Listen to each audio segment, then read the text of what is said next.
Onde os jesuítas governam, há uma diminuição no padrão de vida, no conhecimento e no aprendizado. Torna-se como a idade das trevas. Sim, É engraçado dizer que ajudam os pobres, mas os mantêm pobres. isso mesmo. Eles nunca os tiram de seu estado de pobreza. Essa era a forma mais fácil de controlar as pessoas, mantendo-as sem instrução e apenas dando a elas o que você quer que saibam e façam. Este é o juramento jesuíta.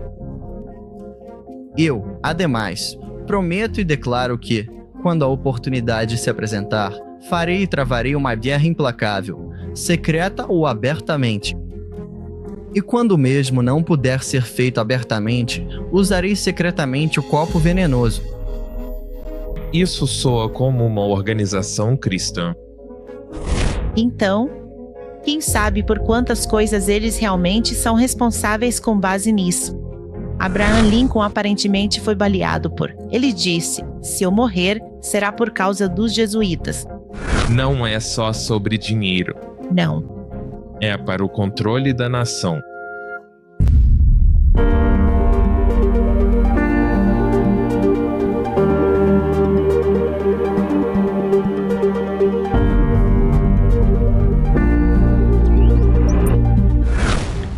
Hoje vamos analisar a comparação entre a Roma antiga e a América moderna e como elas têm essas semelhanças.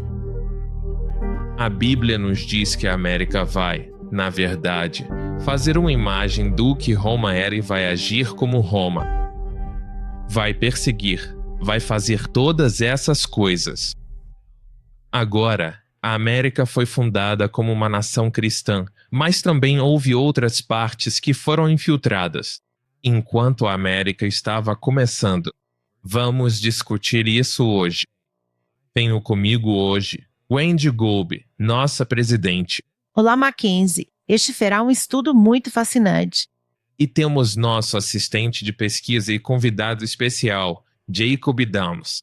Obrigado, feliz por estar de volta. E, claro, meu nome é Mackenzie Dreby. Hoje, continuamos com a segunda parte de América, a segunda Roma. Vamos percorrer um monte dessa história extremamente fascinante. Agora, antes de começarmos, vamos fazer uma oração. Nosso Pai Celestial, agradecemos por podermos fazer estas gravações e falar sobre temas importantes que mostram o tempo em que vivemos agora, perto do fim dos tempos. Dê-nos orientação enquanto passamos por esta informação. Em nome de Jesus. Amém. Amém. Então, vamos começar aqui. Isto é da Universidade de Georgetown e o título é Tudo o que você precisa saber sobre a história jesuíta nos Estados Unidos. Os jesuítas aproveitaram cada uma das aventuras coloniais nas Américas, seguindo os espanhóis para a América do Sul e Central, os franceses para a América do Norte e os ingleses para uma pequena parte das 13 colônias. A parte distinta das colônias inglesas era que o Império Inglês era especificamente protestante. Agora, não quero perder ninguém com toda essa história e informação, mas esses pequenos detalhes são, na verdade, extremamente importantes e têm um grande papel na história à medida que as coisas se desenvolveram. Então, voltando ao slide. Os Calverts fizeram um conjunto muito cuidadoso de acordos implícitos com os reis ingleses, de que, desde que a igreja não fosse estabelecida de forma alguma e os católicos fossem discretos, eles poderiam praticar legalmente sua religião em Maryland. Os Calverts então recrutaram jesuítas para irem com eles para Maryland, 2 padres e um irmão leigo. E o nome principal em que precisamos nos concentrar é Andrew White.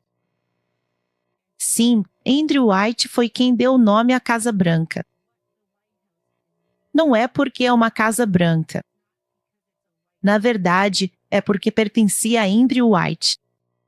Neste dia, em 1647, a Baía de Massachusetts baniu os padres jesuítas da colônia sob pena de morte.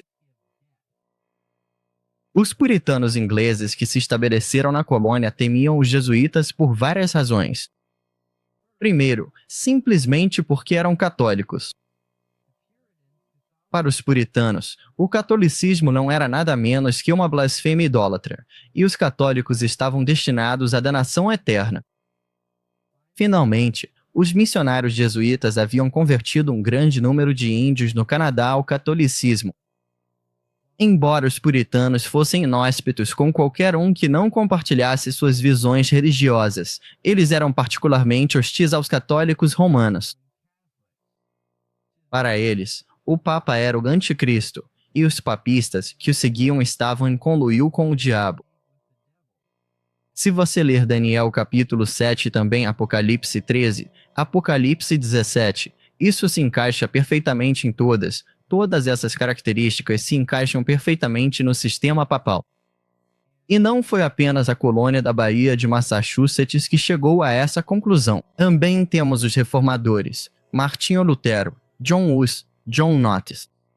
Isso é verdade. Todos aqueles reformadores que também disseram que este sistema se encaixa nas características da Bíblia. Continuando a leitura, diz: apenas um punhado de católicos romanos residia em Boston nesses anos. De acordo com o relatório de 1689, não havia um único papista vivendo na Nova Inglaterra. Mas no início de 1700, começaram a circular histórias de que havia um número considerável de católicos na capital colonial. Então, como falamos no último episódio, eles sendo os católicos, estavam vindo para cá bem quando as pessoas começaram a vir para a América. E embora tenham sido suprimidos por um tempo, lenta mas seguramente, eventualmente eles conseguiram cada vez mais um ponto de apoio na América. E esse era um plano deles, enviar pessoas para essas novas áreas para colonizar ou infiltrar. Sua fé nessas áreas, para que pudessem, eventualmente, assumir o controle delas.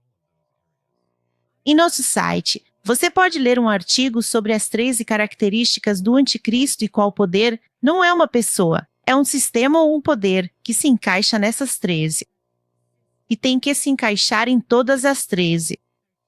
Não pode se encaixar apenas em algumas delas. Sim. E, sabe, há uma ideia entre os evangélicos de que poderia ser Antíoco Epifânio ou alguém no futuro. Isso é preterismo e futurismo, mas a Bíblia diz as características e tem que se encaixar em todas as 13. E, então, se alguém estiver interessado nisso, pode ir à nossa sessão de leitura e conferir quem é o anticristo, e haverá uma boa lista de verificação e quem a cumpre. E, de acordo com nosso entendimento, esse é o sistema católico. E não significa que haja uma pessoa, que devamos difamar os católicos agora. A maioria deles nem sabe disso, mas é do sistema que estamos falando. E que o aviso da Bíblia, é sobre as ações que o sistema vai tomar contra as pessoas. Exatamente. E não significa que os católicos estão destinados à danação eterna como esses puritanos pensavam que estavam. Exatamente. E eu também queria ressaltar, porque as pessoas podem estar se perguntando: quem são esses jesuítas a que nos referimos? Que ordem é essa? E vamos falar sobre quem exatamente são essas pessoas em breve. Então, fiquem ligados, mas, apenas apontando uma definição simples, os jesuítas foram formados. Os jesuítas são uma ordem secreta que foi fundada pela Igreja Católica. É mais conhecida como a Companhia de Jesus. Certo. E eles se originaram como parte da Contra-Reforma. E seu objetivo, sua agenda é destruir o protestantismo. Correto. Foi para isso que foram fundados. Então, quando vemos essas pessoas vindo para a América, este país protestante, eles queriam destruir o que estava acontecendo aqui no que diz respeito ao protestantismo. Certo. Por isso as pessoas temiam e não queriam eles nas colônias. Não era só teologicamente, estavam dispostos a destruir pessoas. Certo. Era fisicamente também. Era um grupo violento de pessoas. Sim, eles fazem um juramento que é bem horrível. E envolve muitas coisas violentas, fisicamente violentas, que eles prometeriam fazer se necessário. E um de seus juramentos, em parte de seu juramento, também diz que eles se disfarçarão do que for preciso para serem aceitos ou para se infiltrarem. Então, eles poderiam até se disfarçar de protestante ou maçom ou qualquer coisa. Sim. Por isso eles eram considerados tão perigosos, porque às vezes você nem sabia quem eram. E o lema deles era que os fins justificam os meios. Então, eles podiam mentir, trapacear, roubar, fazer o que fosse necessário, desde que avançasse sua agenda, a agenda da Igreja Católica. E isso é algo muito perigoso de se defender. Bem, essa foi uma das razões pelas quais eles foram banidos dos países europeus. Antes disso, eles já haviam sido banidos de muitos países porque eram muito subversivos. Tentavam derrubar governos que não, sabe, os apoiavam ou a Igreja Católica. E então os governos diziam, não quero isso no país. E assim, eles tiveram esse estigma por muito tempo, e era justificado. Sim. Agora temos aqui, e estes são os signatários da Declaração de Independência. E isto está, apenas mostrando a lista de, pessoas que assinaram a Declaração de Independência e com o que estavam envolvidas. Como você tem ali em vermelho, a pessoa em vermelho era Charles Carroll. Ele era católico. Sim. E os nomes em azul que você vê ali são maçons. E depois tem os verdes, que se acredita serem maçons. Não temos certeza. Mas você tinha essa influência com os signatários das sociedades secretas e dos maçons. E temos aquele cara católico ali. Então, essa influência estava crescendo. Essa, ordem secreta. Lembre-se de quando falamos no último episódio sobre Francis Bacon e sua conexão com os Rosacruzes. E maçons e essa ideia de uma nova Atlântida. Certo. Então, essa conexão maçônica com os signatários meio que mostra que essa agenda pode ter ganhado força naquela época. E os maçons são geralmente conhecidos por serem protestantes. Eles são uma sociedade secreta protestante. No entanto, depois que os jesuítas foram banidos dos diferentes países, e porque eles têm aquele juramento que lhes permite assumir qualquer tipo de persona que precisem para atingir seus objetivos, eles se infiltraram nesses maçons e se tornaram parte deles também. Sim, há muitos níveis e estágios diferentes nisso que muitas das pessoas daquela época não percebiam. E muitas pessoas, mesmo agora, não percebem alguns dos graus mais altos da maçonaria e o que eles realmente pensam e acreditam e qual é o seu propósito. Eles geralmente não sabem o que está acontecendo nas partes realmente secretas desta organização. Eles apenas pensam que é um grupo de pessoas que gosta de ajudar os outros. Mas é nos níveis mais altos que você entra em todos os detalhes e nas doutrinas secretas. Albert Pike, esse tipo de coisa. E eles eram muito secretos até por volta de 2000. Em 2000, eles abriram todos os seus templos, os templos maçônicos, para o público. Sim. Então isso foi interessante porque, por alguma razão, eles meio que saíram do armário naquele momento.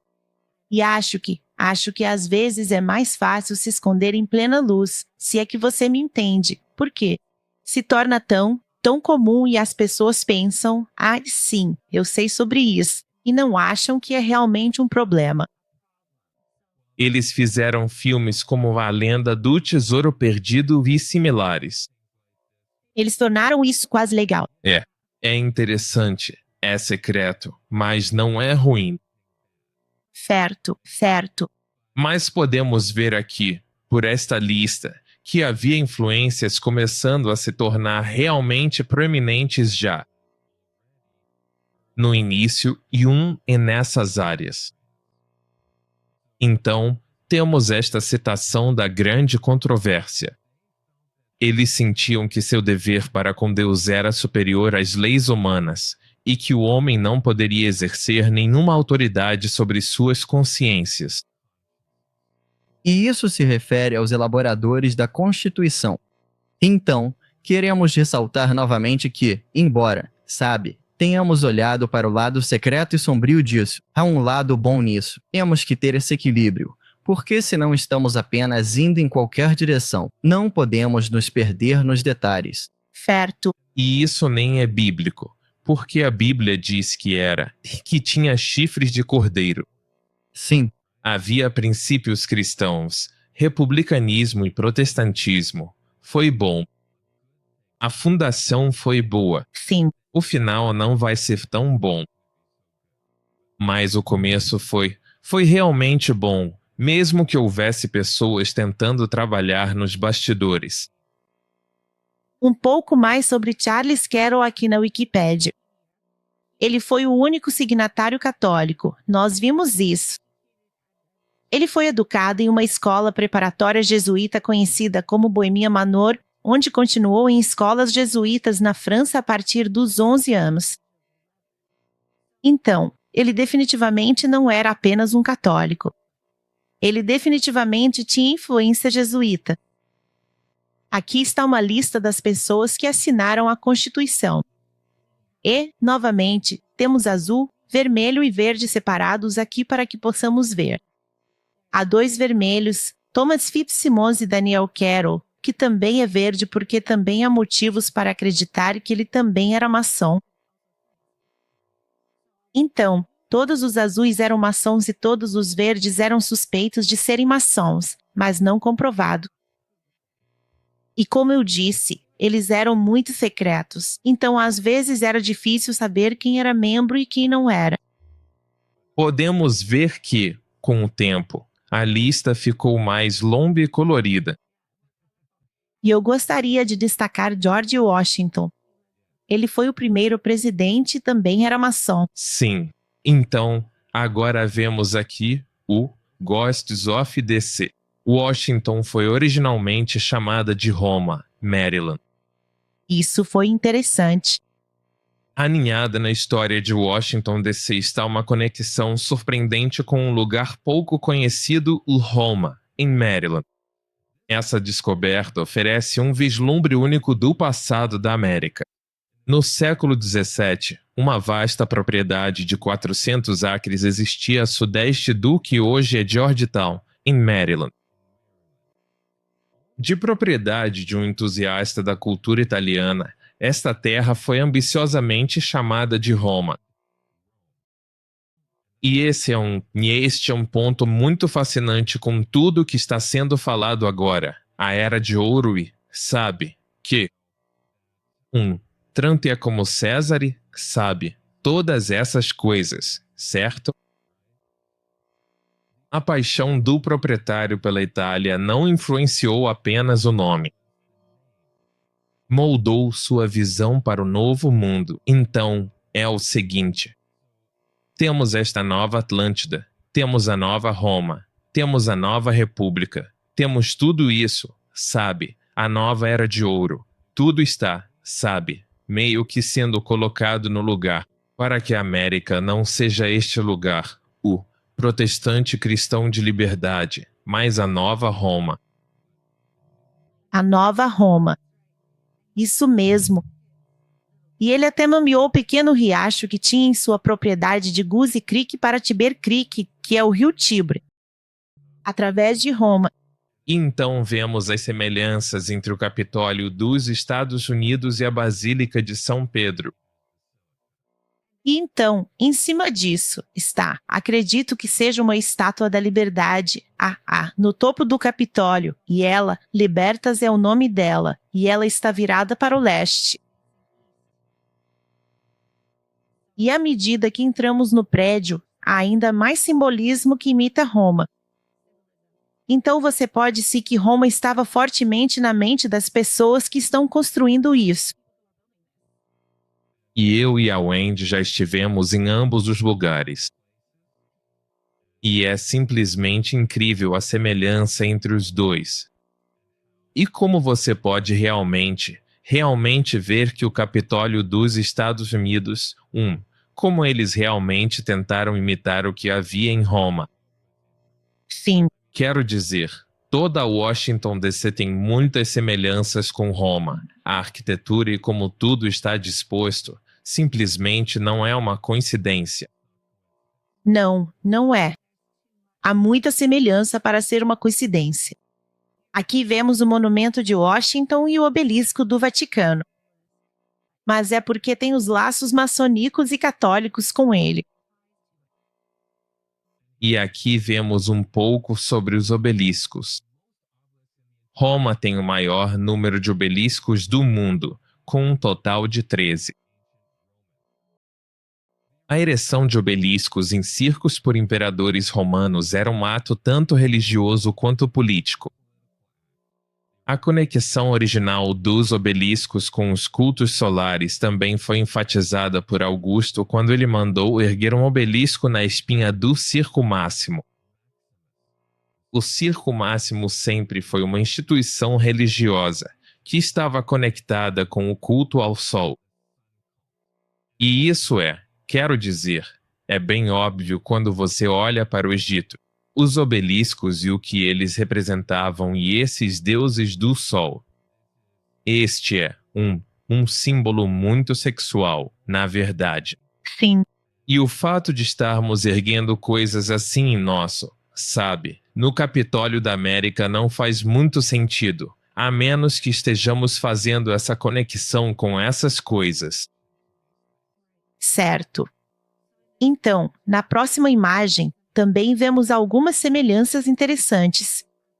As duas imagens de cima são do Vaticano. Você pode ver a tiara tripla. Você pode ver as palavras Pontimax, que na verdade é a abreviação de Pontifex Maximus. E então temos o símbolo da águia. E, claro, o símbolo da América é a águia. Então vemos que, para onde quer que você olhe, seja para o prédio ou para alguns dos pisos ou os obeliscos, os monumentos, tudo parece com o que a Bíblia diz que a América faria uma imagem à besta. Sim. E isso inclui a estrutura de igreja e Estado, inclui praticamente tudo. As raízes já estavam aqui no início. Exatamente. Sim. Então aqui você tem a nota de dólar dos Estados Unidos. E no verso, a maioria das pessoas já viu ou sabe disso, mas este é o olho que tudo vê no topo da pirâmide. Em outras palavras, ele favoreceu nossos empreendimentos e a nova ordem mundial. Então, isso esteve na nota por um bom tempo.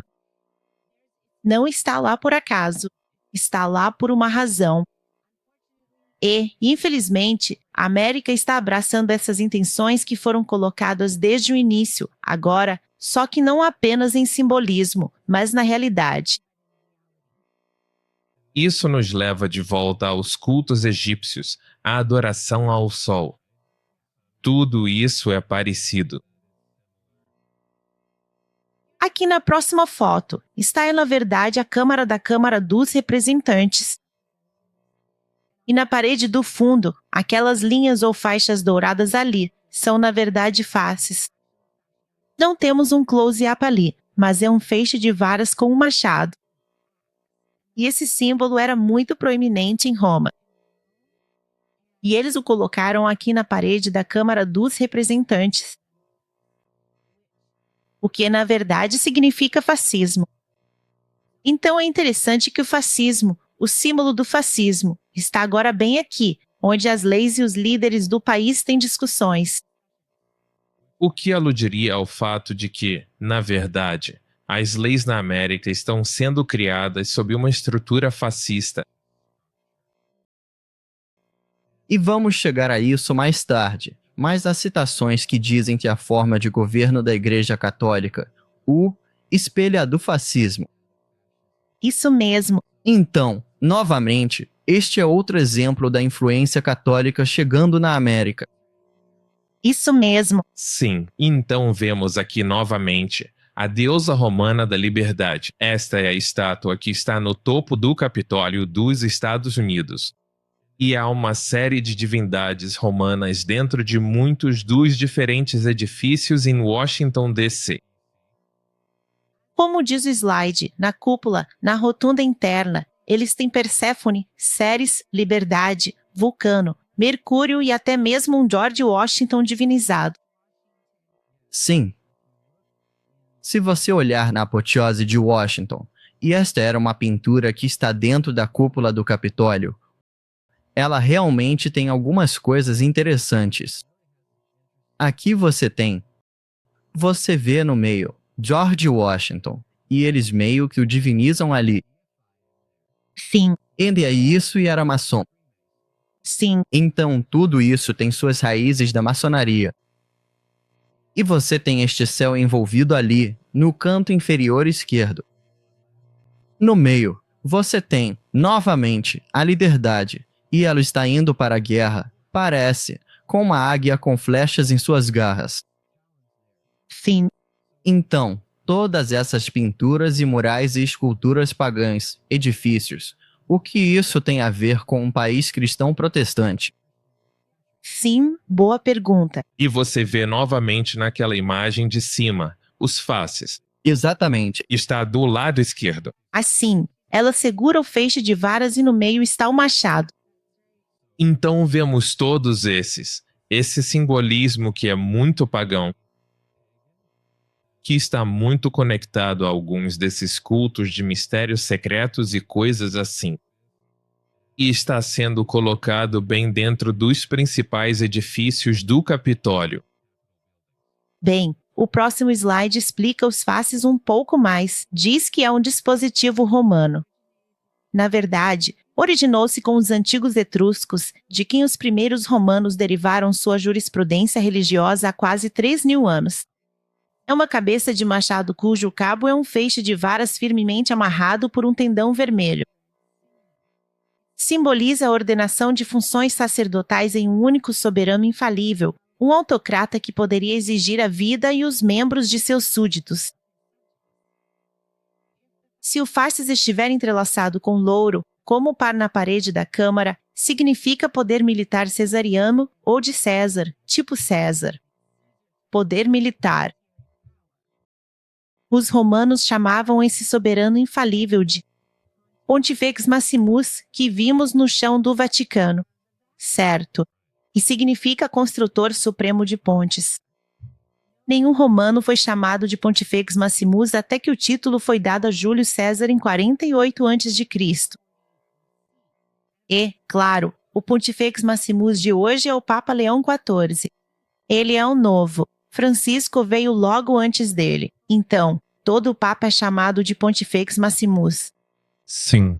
Então, só para mostrar que o Vaticano não é apenas uma entidade religiosa, é também uma entidade política e é como um Estado. Ele tem embaixadas em diferentes países. Aqui está a embaixada que eles têm, o prédio deles nos Estados Unidos, que foi estabelecido em 1893. E então temos o próximo slide, que é a embaixada deles no Canadá, que foi estabelecida em 1969. E eles têm embaixadas em todo o mundo, o que não é normal para uma igreja. Uma igreja não teria uma embaixada. Esta é apenas outra definição do que é uma nunciatura apostólica. Diz isso vem da Wikipédia. Uma nunciatura apostólica é uma missão diplomática de alto nível da Santa Sé que é equivalente a uma embaixada. No entanto, não emite vistos nem tem consulados. E diz que é um representante diplomático permanente, chefe da missão diplomática da Santa Sé junto a um Estado. ou a uma de duas organizações intergovernamentais internacionais. Então, isso está apenas trazendo à tona novamente que, por que uma igreja teria isso? Certo. Esta é uma organização religiosa. Por que eles estão estabelecendo essas coisas em outros países? Obviamente, eles querem influenciar o país. Por que teriam isso lá? Sim, E eles, obviamente, não são apenas uma organização religiosa. Certo. O próximo slide nos diz ainda mais. Significa que a Nunciatura Apostólica permite que o Papa ou Pontifex Maximus, o construtor de pontes, supervisione mais de perto o governo civil americano. Por que eles precisariam supervisionar o governo? E, sabe, os nacionalistas cristãos estão tão preocupados com a interferência do governo na igreja que nem percebem que a igreja já está interferindo no governo e tem feito isso por um tempo muito longo. Absolutamente. então temos mais um pouco de história aqui. Isso vem de Rulers of Evil, e vou ler apenas o que está em vermelho, mas sob a direção espiritual do padre jesuíta Andrew White. Agora, já falamos sobre ele antes, mas isso estabelece que ele também tinha conexões jesuítas. Isso mesmo. E, novamente, a Casa Branca não se chama Casa Branca porque é branca. Não. Foi nomeada em homenagem a Andrew White, que era um jesuíta. Agora, Maryland não se chama Maryland à toa. E foi o próprio Andrew White que consagrou aquela colônia à Virgem Maria em 1634. Então, havia uma influência católica muito clara, mesmo que eles estivessem tentando escapar daquele poder do novo, do velho mundo, mas, de alguma forma, ele continuava entrando, se infiltrando e influenciando. Muitas das coisas que aconteciam. Bem, esta é uma pergunta muito importante. Quem são os jesuítas e como eles foram percebidos ao longo da história? Isso é algo que muitas pessoas não sabem. Elas podem saber que o Papa Francisco foi um jesuíta. Ele era um cara legal, muito cavalheiresco, todas essas coisas. Então, os jesuítas são pessoas legais. E que, sabe, problemas poderiam surgir pela influência dos jesuítas. Eles foram fundados por Inácio de Loyola. E ele acreditava em exercícios meditativos especiais, exercícios espirituais, como ele os chamava, e isso alterava seu estado de espírito. E também era muito submisso. Então você meio que aprendia a apagar ou eliminar qualquer um dos seus desejos, vontades ou qualquer coisa.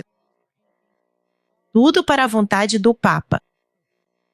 E ele começou seu pequeno grupo de jesuítas lá que juraram lealdade ao Papa.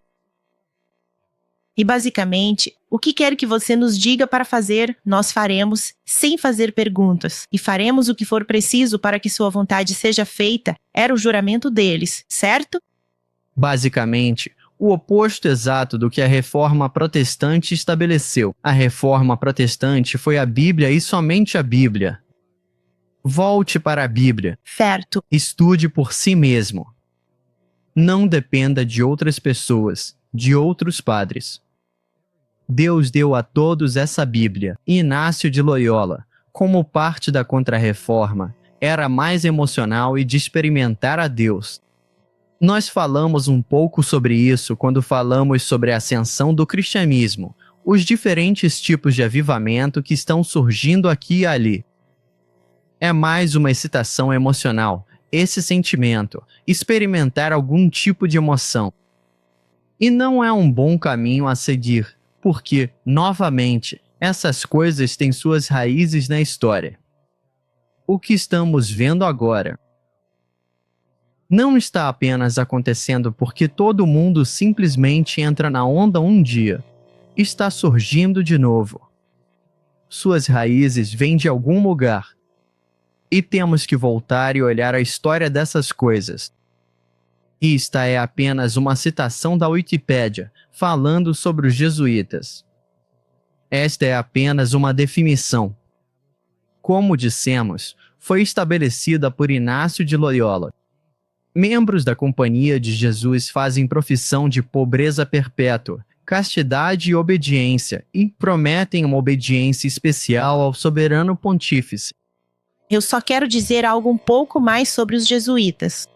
Sabe, os jesuítas, você falou um pouco sobre eles ajudando os pobres e esse tipo de coisa. Eles atravessaram o oceano, certo? Eles vieram para a América do Sul, eles vieram para a América do Norte e em diferentes lugares. Na América do Sul, especialmente, eles fizeram parte de pegar muito do ouro que estava lá. Havia muito ouro nas Américas.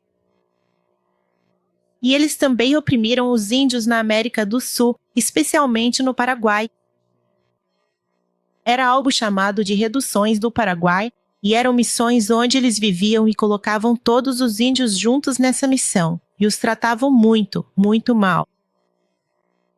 E minha observação, e também a de outros que escreveram sobre isso, é que onde os jesuítas governam, há uma diminuição no padrão de vida.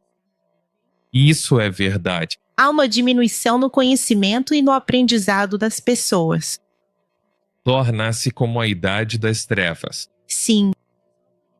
Espero que haja um slide sobre isso, mas outras pessoas comentaram que se você for à Europa, onde há uma religião protestante que está reinando ou em controle, ou não, eu não diria controle, mas a maioria, versus um país católico onde o catolicismo é a maioria, há uma diferença marcante na aparência do país, na forma como o país, tem sua Infraestrutura, nível de pobreza, nível de limpeza, nas ruas. Quando você vai a um país protestante, é mais limpo, mais arrumado.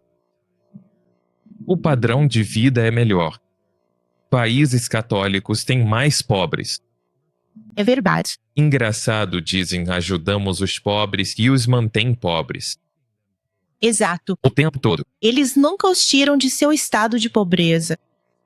Então, isso é algo que eu acho que vale a pena notar, porque eles dão muita importância à justiça social, que é, sabe, ajudar essas pessoas pobres, mas eles nunca realmente Fazer o quê? os ajudam. Essa é a questão. Como fumaça e espelhos.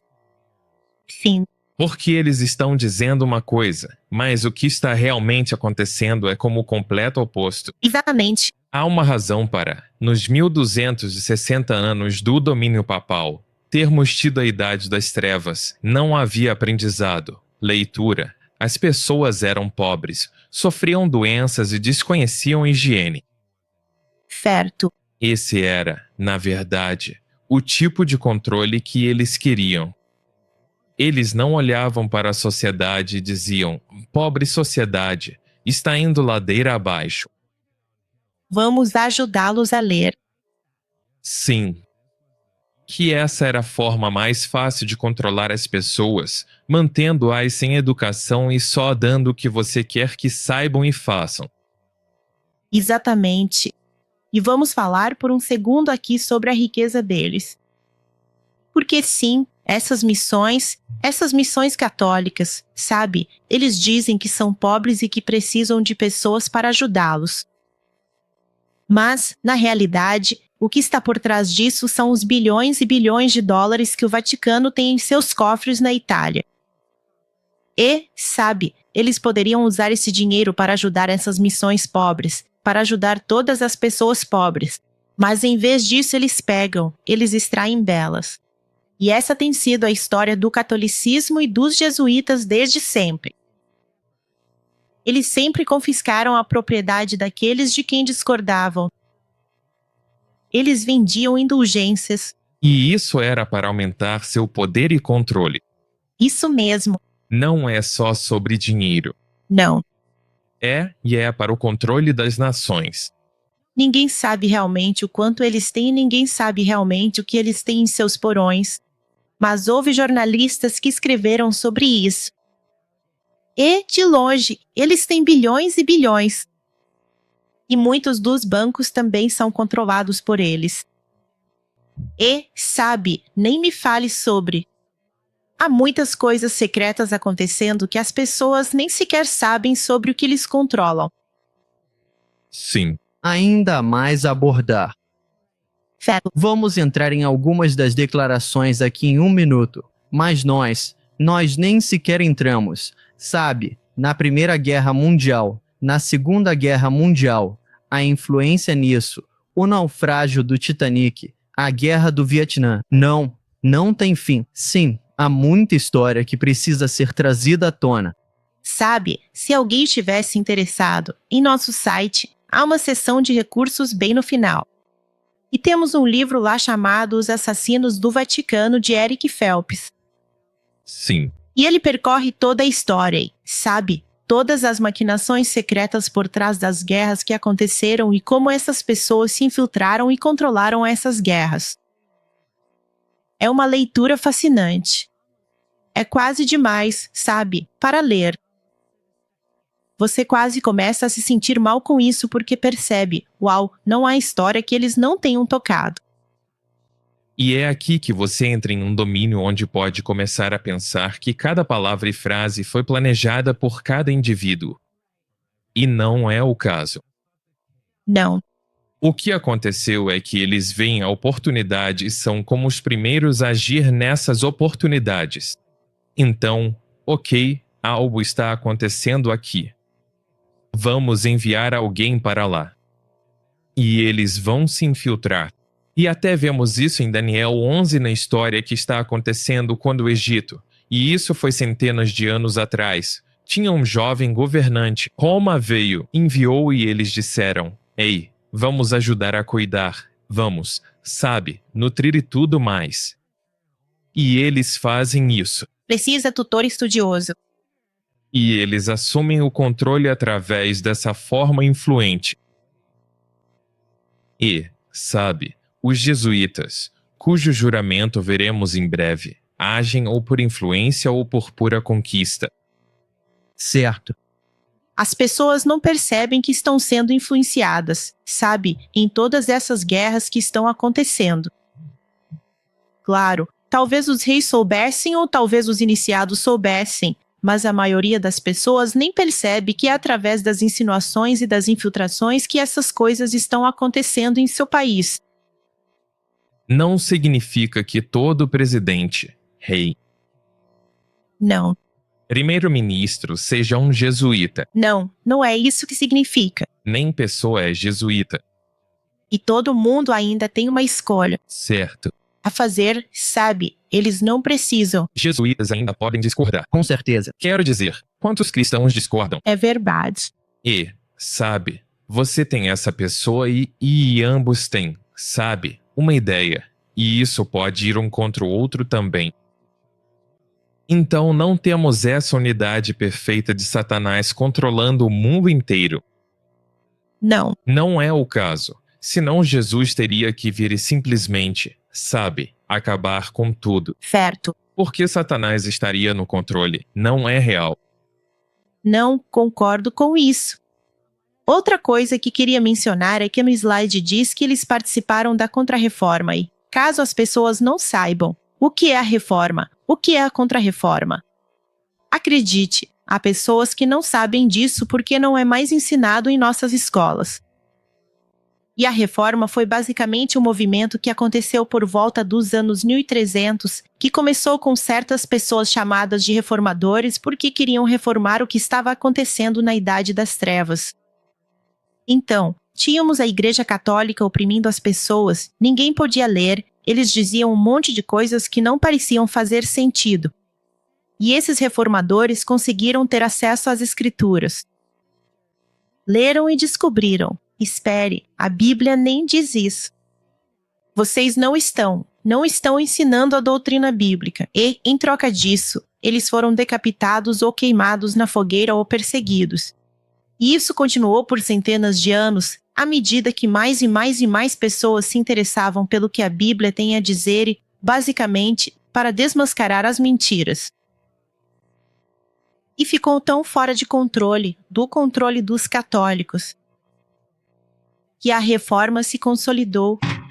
Ela se consolidou em países como a Alemanha, Suécia, na França começou, mas foi suprimida.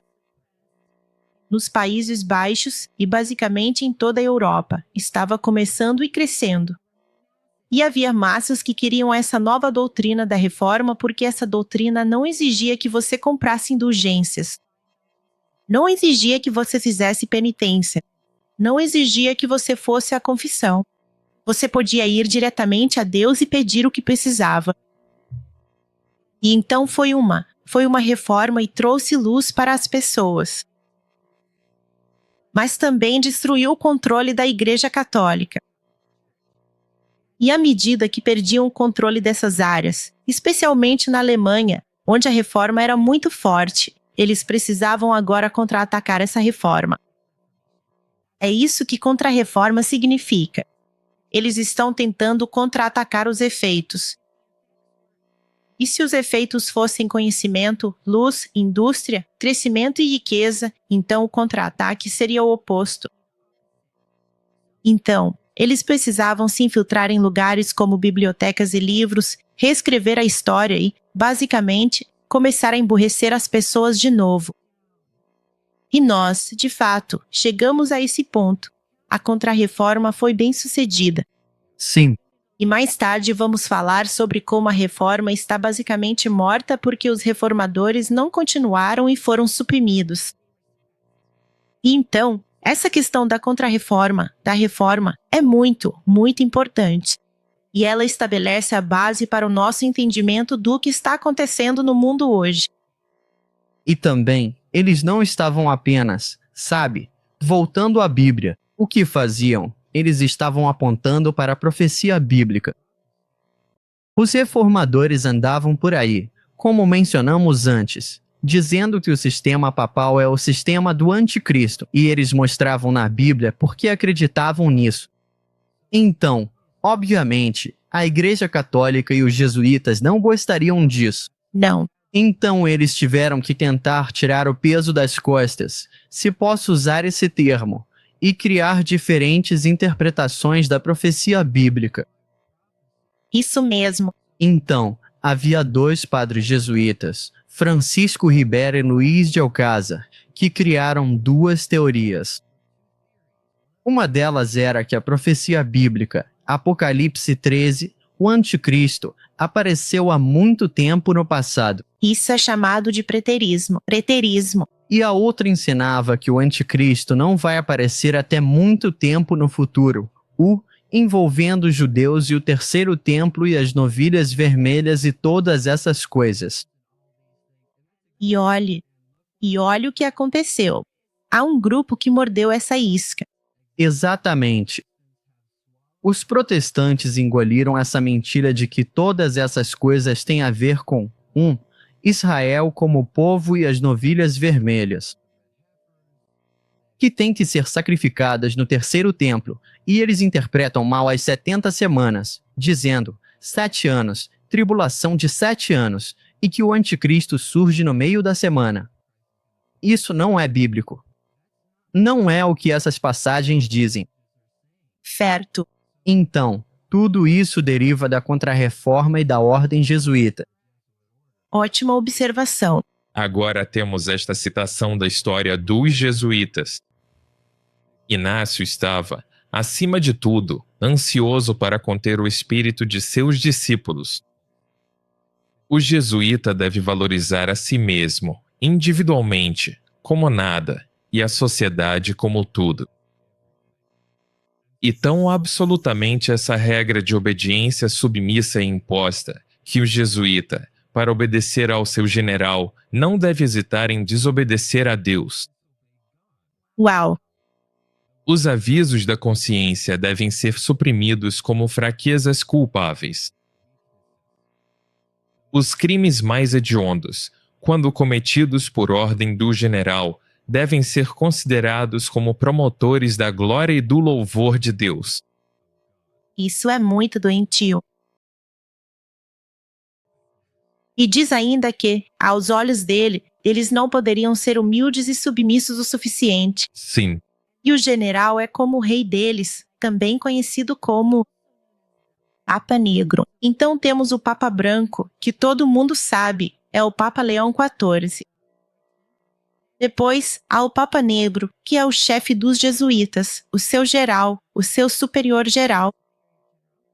E depois temos o Papa Grisalho, que só recentemente se tornou mais conhecido, e ele tem a ver com as finanças. Sim. Agora vamos dar uma olhada em alguns pontos do juramento jesuíta. Diz: eu agora, na presença de Deus Todo-Poderoso, da bem-aventurada Virgem Maria, do bem-aventurado Arcanjo Miguel, do bem-aventurado São João Batista e de meu pai espiritual, o superior geral da Companhia de Jesus, fundada por Santo Inácio de Loyola, fruto do ventre da Virgem, juro que Sua Santidade o Papa é o vice-rei de Cristo e o verdadeiro e único chefe da Igreja Católica ou Universal. Eu renuncio e repudio qualquer lealdade devida a qualquer rei, príncipe ou Estado herege que se declare protestante ou liberal, ou obediência a quaisquer de suas leis, magistrados ou oficiais. Então eles já estão dizendo que não vão obedecer às leis do país. Sim. Eles não vão obedecer a nenhum rei protestante, a nenhum Estado que tenha qualquer fundamento herético. Exceto para o pai fantasma deles. Bem, isso significa apenas que não são. Eles sequer conseguem ser cidadãos de um país porque não são leais a esse país. Não é de admirar que as pessoas dissessem isso, sabe? Podemos ser tolerantes. A liberdade religiosa tem a ver com tolerância, mas não podemos tolerar pessoas que não acreditam na liberdade religiosa. Certo. E só para reiterar, este é o juramento jesuíta. Este é o juramento que os jesuítas fazem, como já dissemos, para estabelecer-te sua lealdade ao Papa e que eles podem, como já lemos, desobedecer a Deus se o Papa assim o determinar. Certo. E eles dizem nesta citação, e por favor, prestem muita atenção, pois isso é revelador.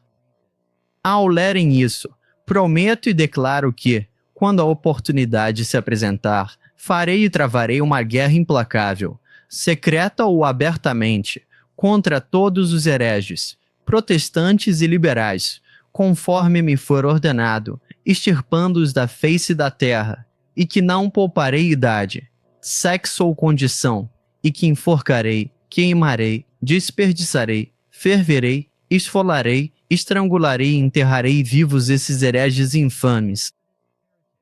Isso é bem horrível. Isso soa como uma organização cristã?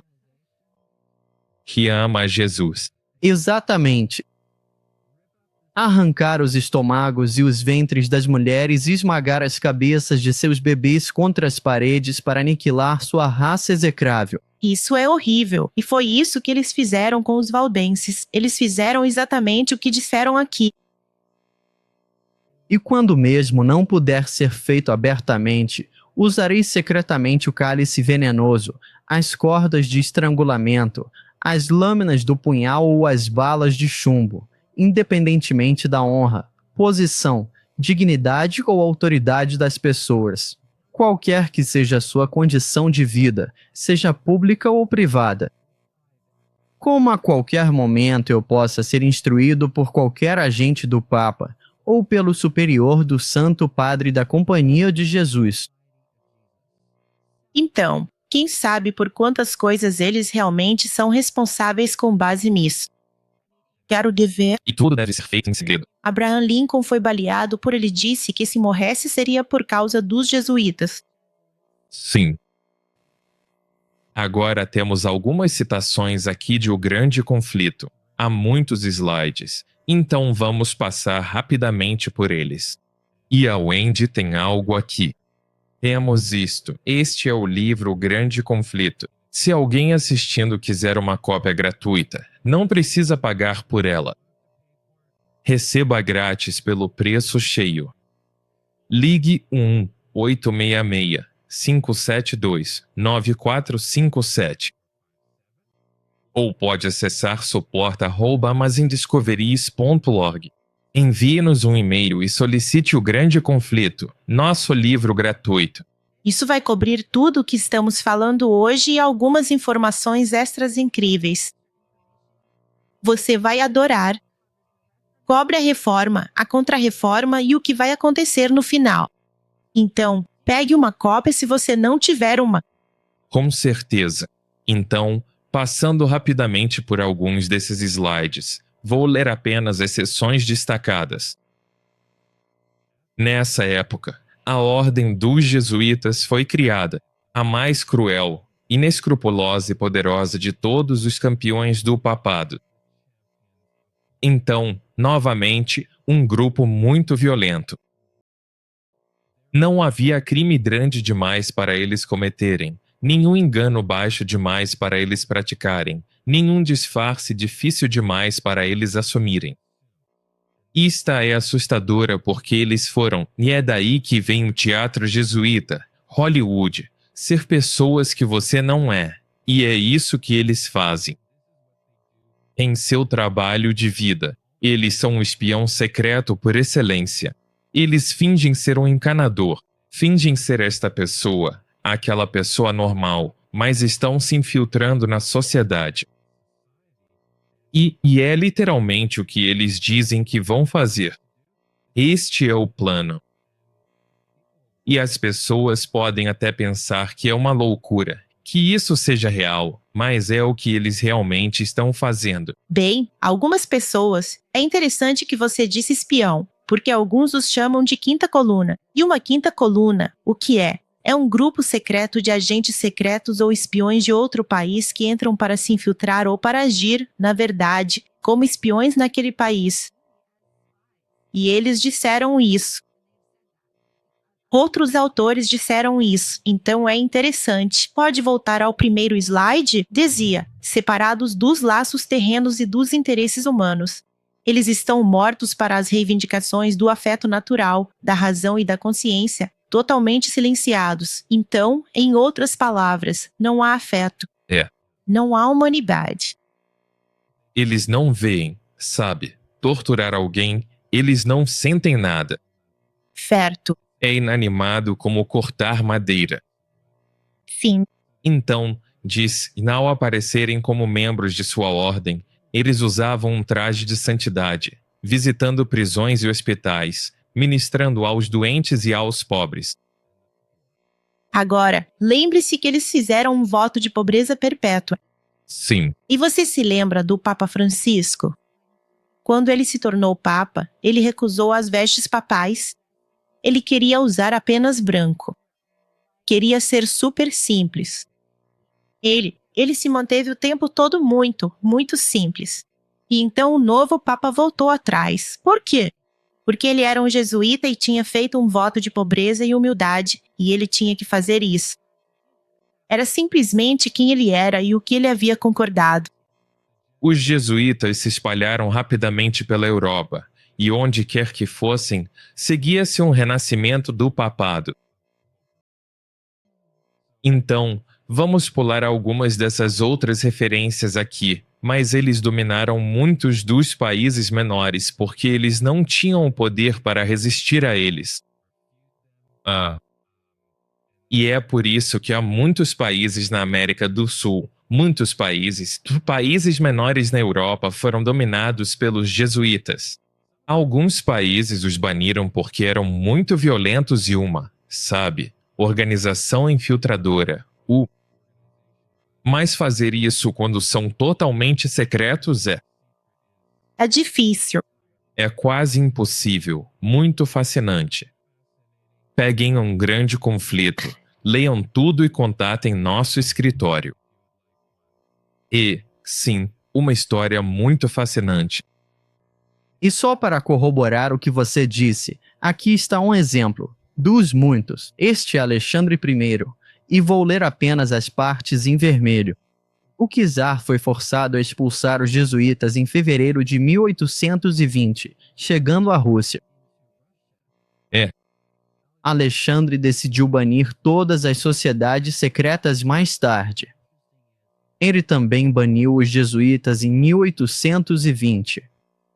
Morreu em 1825, e alguns dizem que foi por envenenamento.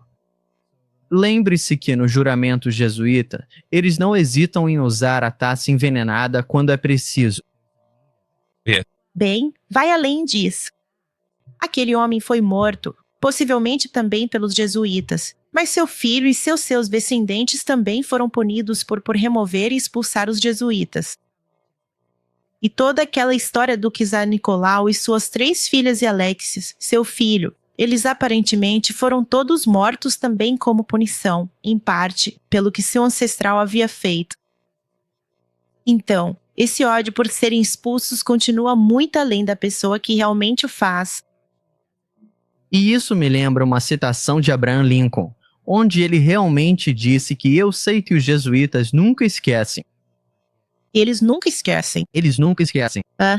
Então, eles são uma sociedade muito vingativa e odiosa que fará qualquer coisa para promover sua causa e se vingar daqueles que os estão impedindo ou em seu caminho. E, continuando, vemos que até o Papa Clemente XIV baniu os jesuítas em algum momento. Uau! E, partindo disso, também vemos que o Papa Clemente XIV também baniu os jesuítas. Uau! Então, até o próprio Papa da época baniu os jesuítas pelo que eles estavam fazendo.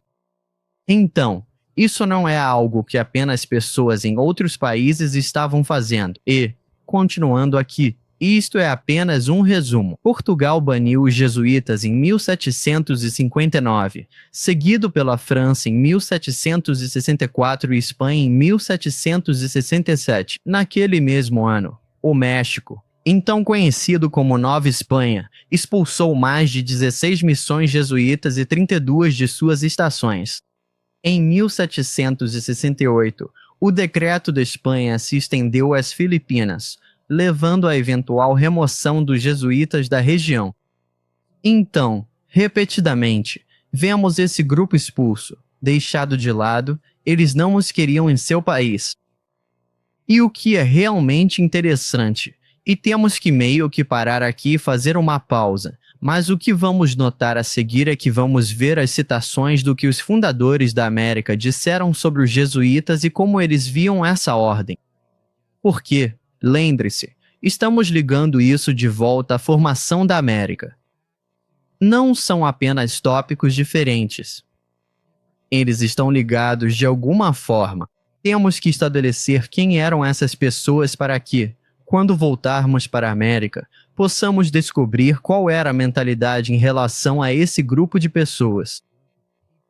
Então, vamos ver isso no próximo episódio. Ótimo, estou animada. E, quero dizer, hoje você pode ver que temos universidades na América que são universidades jesuítas. Então, obviamente, eles estão aqui. E há muitos líderes que as frequentam.